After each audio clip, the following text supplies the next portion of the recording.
Hello everyone, আসসালামু আলাইকুম। সবাই কেমন আছেন? আমি আল্লাহর অশেষ রহমতে আলহামদুলিল্লাহ ভালো আছি। নিয়ে আসলাম নতুন একটি ভিডিও। এখানে যে মাংস কাইটে নিতেছি, মাংসটা আমি ছোটো ছোটো করে কাইটে নিতেছি কাবাব বানানোর জন্য। ছোটো করে কাটলে হয় কি তাড়াতাড়ি সিদ্ধ হয়ে যায়। এই জন্য আজকে আমি প্রেশার কুকারে দিব না, এমনি কড়াইয়ের মধ্যে নিয়ে সিদ্ধ করব। এই জন্য ছোটো করে কাটছি। এখানে যে মাংসটা ধুইয়া পরিষ্কার করে নিছি, আর আমি এখানে সব মশলা অ্যাড করে দিলাম। এখানে দিছি আদা রসুন বাটা, কিছু শুকনো মরিচ দিছি, তেজপাতা দিছি, গোটা গরম মশলা দিছি, 2টা পেঁয়াজ দিছি, লবণ দিছি। আর যেহেতু আমার মাংস 1 কেজি পরিমাণের মতো ছিল, এজন্য আমি 250 গ্রাম বুটের ডাল ভিজায় রাখছিলাম রাত্রেবেলা। বুটের ডালটা ধুয়ে পরিষ্কার করে নিছি। আমি আবার মাংসের মধ্যে ডালটা একটু কমই দিই, কারণ ডালটা বেশি দিলে কিন্তু খেতে কিন্তু ভাল লাগে না। আর মাংসটার পরিমাণ যদি একটু বেশি থাকে তো ওই কাবাবটা খেতে অনেক ভাল লাগে। তো এখানে আমি জিরার গুঁড়া, ধইনার গুঁড়া দিয়ে দিলাম, আর একটু লাল মরিচের গুঁড়া দিয়ে দিছি। আর হলুদের পরিমাণটা আমি একবারে কম দিছি, যেহেতু এটা কাবাব তৈরি করবো এই জন্য। তাই চুলায় বসাই দিছি, সেটার আপনাদের সাথে শেয়ার করি নাই। এটা গতকালকের ভিডিও ছিল। তাই এখানে যে বলক এসে পড়ছে, আমি একটু নাড়াচাড়া দিয়ে নিতেছি ভালো করে।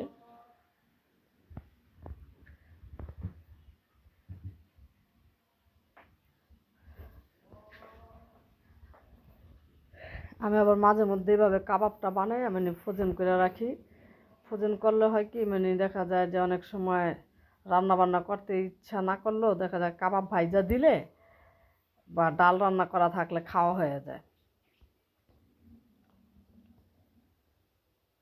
আমি এটা ভালো করে বলক দিয়ে ঢাইকা দিব, চুলা কমে ঢাইকা দিব, তাহলে আস্তে আস্তে সিদ্ধ হইতে থাকবে।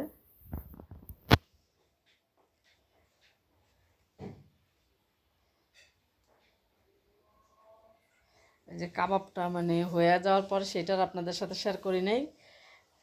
একবারে সিদ্ধ করে হয়ে গেছে, পানিটা শুকিয়ে গেছে, এত নরম হয়েছিল মাংসটা যে একটা বাটা দেওয়াতেই কাবাবটা হয়ে গেছে। আমি এটা শিলপাটায় বাইটা নিছি। এখন আমি যে গোল গোল করে বানায় এটা ফ্রোজেন করব আর কিছু ভাইজা নিব।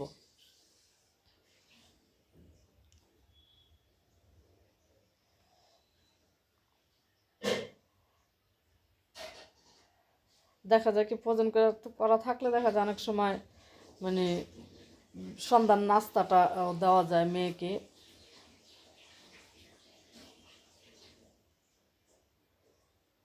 যে এক এক করে আমি বানাই নিতেছি গোল শেপ দিয়ে।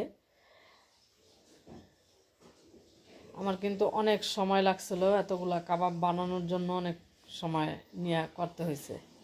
তাই এখান থেকে কিছু কাবাব আমার ছোটো বোনকেও পাঠাবো, জাহিনার আম্মুকেও পাঠাবো।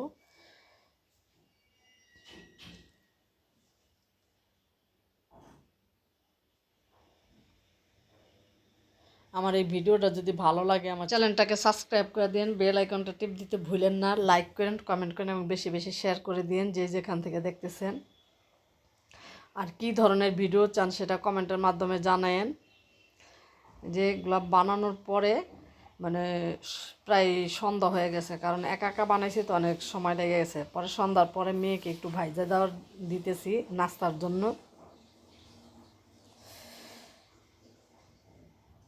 গ্যাসের পরিমাণ এখন অনেকই কম, তাই আমার হইতে একটু সময় লাগতেছে।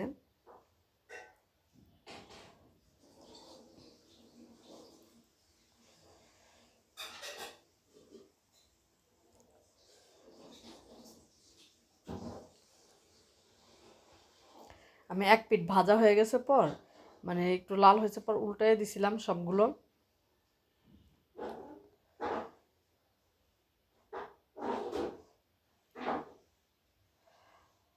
আর আমার না আবার একটা জিনিস কি, একা একা খেতে না কোনো জিনিস ভাল লাগে না। আমার মনে হয় কি যে একটা জিনিস তৈরি করুম ঘরে সবাই খাইবো, এটা ভাল লাগে।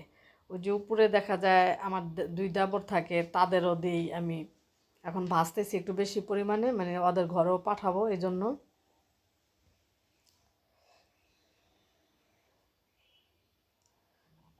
সবার সাথে মিলামিশা খাইলে কিন্তু অল্প জিনিসও দেখবেন অনেক টেস্ট লাগে। আর যে আপনি যত বেশি জিনিসই তৈরি করেন না কেন, একা একা খেতে গেলেও কিন্তু দেখা যায় ভাল লাগে না।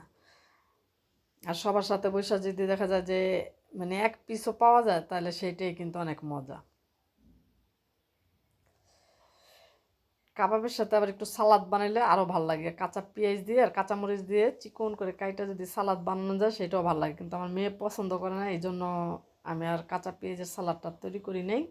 আমার কাছে ভালো লাগে, কিন্তু ও বলে কি যে না, পেঁয়াজ খাওয়ার পর আম্মু মুখে দুর্গন্ধ আসে, আমার এই জন্য ভালো লাগে না। তো এখানে যে সন্ধ্যার নাস্তা খাওয়ার পরে আবার রেডি হইতেছি, একটু একটা অনুষ্ঠান আছে, অনুষ্ঠানে যাব। আমার এক ননদের মেয়ের বিয়ে, দেখেন আমার খাটের অবস্থা কি। আর এই যেখানে আমি একটু রেডি হয়ে নিছি, তো একটু ভিডিওটা ধরে নিলাম। আর এই যে অনুষ্ঠান আইসা পড়ছি, এটা হলো যে আমার ননদের মেয়ে। আর এখানে ওর এই যে বান্ধবীরা বসছে, এখানে ফটোশ্যুট চলতেছে। মাসপিও মানে অনেকগুলো ছবি উঠাইছে। আর এই যে মাসপি দাঁড়ায় রয়েছে এখানে, দাঁড়ায় দেখতেছে।